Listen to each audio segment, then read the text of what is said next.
নমস্কার, আমি নিবেদিতা মুখার্জি। আমাকে কম বেশি আপনারা সকলেই চেনেন আমার লেখা, গান লেখা এবং ইউটিউব ভিডিও, যেগুলো চ্যান্টিংয়ের চ্যানেল বা ধরুন ওই নিবেদিতা ক্রিয়েশন চ্যানেলটাকেও সাবস্ক্রাইব করে রাখবেন। ওটা হচ্ছে চ্যান্টিং বা ক্রিয়েশন বা ছোটোখাটো একটু একটু ব্লগও থাকে, কিন্তু খুব বেশি না সেটা, কারণ ব্লগিংয়ের চ্যানেল নয়। আর এছাড়া হচ্ছে যে ভিডিওগুলো যে বইগুলো আসছে, বাংলায় চণ্ডীপাঠ, ভূতিগল্প সংকলন তো এসেই গিয়েছে, বা পূজা পঞ্জিকা ছাপা হবে, সেটা ওই পূজা পদ্ধতি বা পূজার ডেট সময় এগুলো থাকবে। তো এইগুলো সম্বন্ধে আপনারা ডিটেল করে পাবেন। আমি একজন রাইটার, সেই জন্য আমাকে এই চ্যানেলটা অবশ্যই রাখতে হয়। আর বিদ্যুৎ ক্রিয়েশন চ্যানেল আপনারা সকলেই জানেন, তো আপনাদের সাবস্ক্রাইব করা। আর এটাও ভালো লাগলে লাইক কমেন্ট করে দেবেন।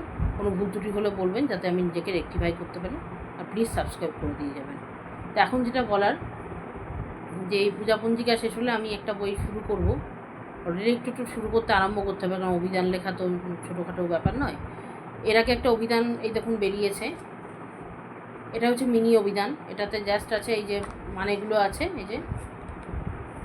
এই মানেগুলো আছে। আর এটা ছোট একটু বাচ্চাদের মতো একটু পদ্য করে জাস্ট বলে দিয়েছি। এই যে আমি এটা আর পড়ে দেখাচ্ছি না, মানে এর আগে পড়ে দেখিয়ে দিয়েছি। এটা হচ্ছে 60 টাকা মূল্য। এটা আমার কাছ থেকে কিনলে 50 টাকায় পাবেন। মানে যদি কেনেন তো কমেন্টে জানাবেন, আর না হলে বইমেলায় তো অলরেডি পাবলিশ হয়েই গেছে। বইমেলা থেকে আর কিনবার খুব একটা চান্স নেই। তো যাই হোক, কিন্তু এটা সেরকম কিছু হচ্ছে না। এটা বড় হবে, মানে যেমন অভিধান হয় সেরকমই হবে, কিন্তু এটাতে কী কী থাকবে বলে দিচ্ছি। যে আমি কোনো গ্রামাটিক্যাল ডিকশনারি বা শব্দার্থ তত্ত্ব এসবের মধ্যে যাচ্ছি না।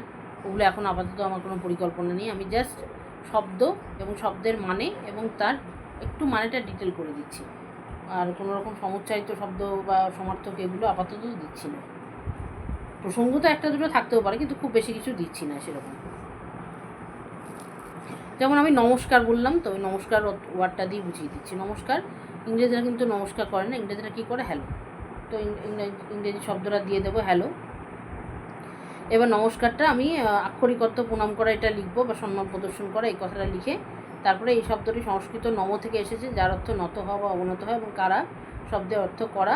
তাই নমস্কার বলতে বোঝায় সম্মান জানাতে বা ঈশ্বরের উদ্দেশ্যে নত হওয়া, সম্মান জানানো বা ঈশ্বরের উদ্দেশ্যে নত হওয়া। তো এইভাবে আমি ডিটেলটা করে দেবো। এটা জাস্ট একটা উদাহরণ দিয়ে আমি বোঝালাম, এটা জাস্ট একটা ইন্ট্রোডাকশন করলাম। তো এইভাবে আমি এই জিনিসটা আমি করে দেবো আর কি। প্রত্যেকটা ওয়ার্ড মানে যেরকম অ আ ক খ যেরকমভাবে থাকে আর কি পরপর, সেইভাবে বর্ণানুক্রমে করে দেবো। তো করবেন। যদি কেউ আমার থেকে নেন অবশ্যই জানাবেন।